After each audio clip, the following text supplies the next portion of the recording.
Estamos de regreso, gracias por continuar con nosotros. Seguimos con más información. Mire, la reapertura prematura en muchos países para evitar el colapso económico se ve en riesgo de un nuevo cierre tras los rebrotes que se han comenzado a dar en varios lugares.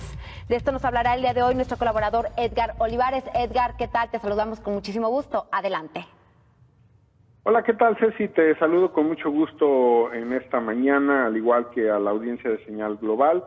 Estamos en un momento muy crítico de la pandemia de COVID-19.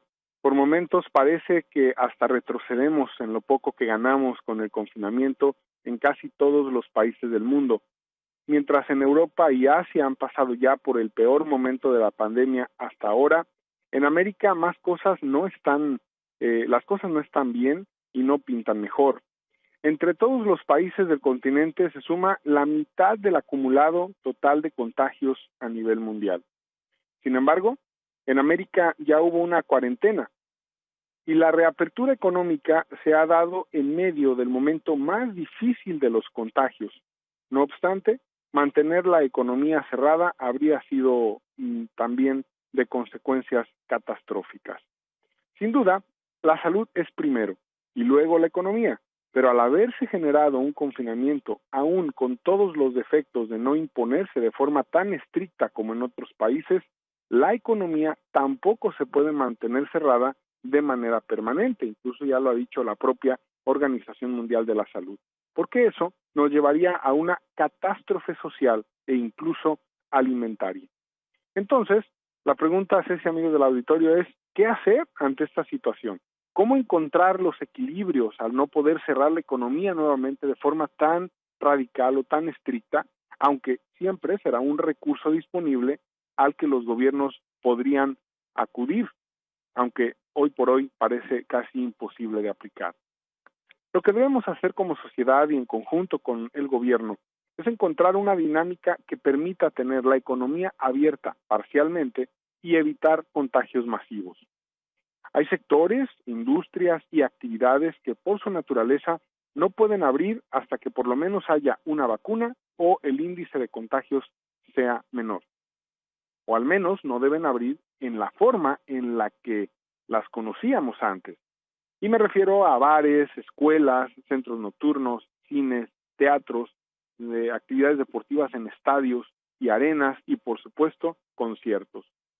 El plan de reapertura debe privilegiar y mantener operando a las industrias esenciales y que generan millones de empleos, micro, pequeños y medianos negocios y fortalecer mecanismos legales para evitar aglomeraciones sociales. Ha habido mucha irresponsabilidad individual, sobre todo en reuniones de muchas personas, pero también hay un dilema jurídico en cuanto a las libertades. Es una encrucijada donde el egoísmo puede matar, pero tampoco se le puede calificar o imputar a alguien como asesino por decidir ejercer una libertad básica como ir a visitar a alguien o reunirse con un grupo de personas. Cerrar todo de nuevo, como en Jalisco se ha considerado, y en estados de la Unión Americana, como en Texas o California, no resuelve nada de fondo. Esa es otra verdad. Pues aunque se gana tiempo y se mantienen camas disponibles en los hospitales, estos cierres no serán una varita mágica que destruya el virus en 15 días, sino que solo aplazará por un tiempo la realidad, esa que debemos mejorar entre todos, con una verdadera responsabilidad, por lo menos para usar el cubrebocas, lavarnos las manos hasta el cansancio y ser empáticos con otros. Aprender a convivir con el virus sin tenerle miedo, pero sí respeto, será finalmente lo que nos permita como especie adaptarnos a los cambios, tanto en la parte social, económica, de salud y de perspectiva hacia el futuro.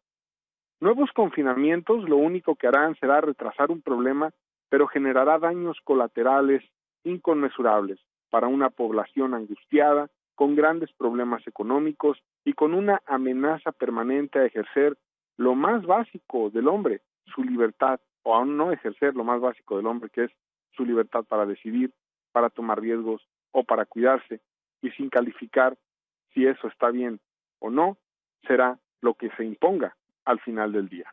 Es mi comentario esta mañana, Ceci.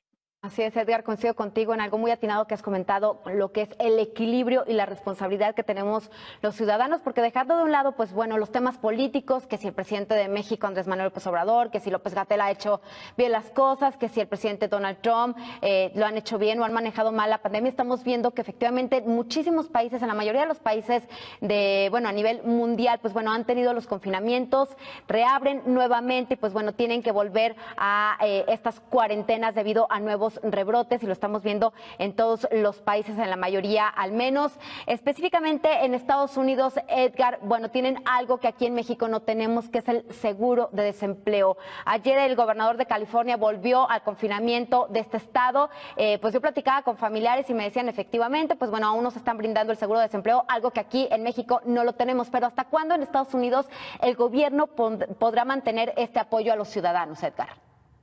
Sí, fíjate, es muy interesante tu pregunta, Ceci, porque el tema del seguro de desempleo es un arma de doble filo, es decir, no es un asunto menor, porque el acudir al seguro de desempleo, si bien para muchas personas ha sido una gran salida en medio de la pandemia y ante el desempleo que hay, también es cierto que esos recursos impactan de manera muy importante el seguro social de las personas, es decir, el acumulado que durante años las personas tienen para su retiro. Me explico. Entonces, tampoco es que el gobierno les esté regalando ese dinero. Hay un pago efectivamente, pero que impacta directamente en el tema de la seguridad social. Y ahí es un problema también que podría poner en encrucijada al propio gobierno norteamericano de saber hasta cuándo o cuánto tiempo puede aguantar también la economía del país o el gobierno estar pagando seguros de desempleo, y que eso posteriormente, ya pasando la pandemia, podría afectar inclusive en reformas para el tema del propio seguro social.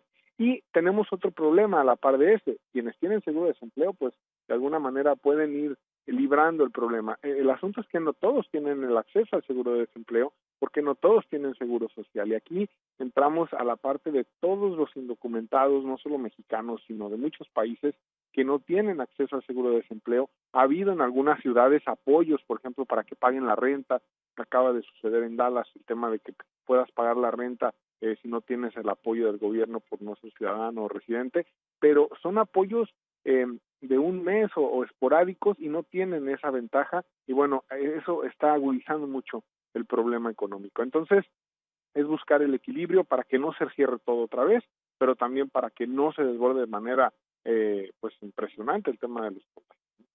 Comentando, es muy importante, Edgar. A ver, entonces, aquellas personas, aquellos ciudadanos en los Estados Unidos que solicitan este apoyo, este seguro de desempleo, pues bueno, al final de cuentas, cuando ellos se retiren, cuando soliciten su pensión, ¿se les va a rebajar este monto solicitado pues durante esta pandemia? Sí, te impacta en el monto que vas a recibir por mes o por quincena, según como sean los pagos del seguro. Sí, por supuesto. Entonces, es que no es un dinero que el gobierno esté regalando, es un seguro que tú tienes y que puedes, de alguna manera, lo que en México, por ejemplo, podrías tener como retiro del seguro social, del IMSS o de las AFORES, te lo van, digamos, te adelantan un poquito cuando no tienes empleo, ¿no? Y bueno, hay programas para que después lo puedas ir recuperando, pero no es un tema fácil, es decir, no te están regalando el dinero como un seguro de desempleo, sino que impacta directamente en tu fondo de retiro, y eso pues te genera al final del día que los pagos en el retiro, dependiendo cuánto tiempo utilices el seguro de desempleo o cuántas veces durante tu vida lo utilices, te impacta en que no te llegue mucho dinero y que bueno, tú podrías decir a lo mejor $1,000, $1,500 mensuales no es una mala cantidad si lo conviertes a pesos, pero $1,000 o $1,500 mensuales es lo que cuesta la renta de un mes de una casa en promedio en Estados Unidos. Entonces, ¿qué va a hacer esa gente que está retirada recibiendo $1,000 o $2,000? No, tendrá que trabajar forzosamente aunque tenga edad avanzada. Ese es el problema. Y el reto. Es muy compleja, Edgar, y pues como tú comentas aquí, pues independientemente del manejo por parte del gobierno, también la responsabilidad de nosotros, de cada uno como ciudadano, pues bueno, de aprender a vivir con este virus y de hacerlo de forma responsable, cuidándonos y también cuidando a los demás. Edgar, muchísimas gracias, te mandamos un abrazo, cuídate mucho y nos vemos la próxima semana. Igualmente, Ceci, un abrazo para todo el equipo y saludos. Muchísimas gracias a nuestro colaborador y compañero Edgar Olivares por, pues bueno,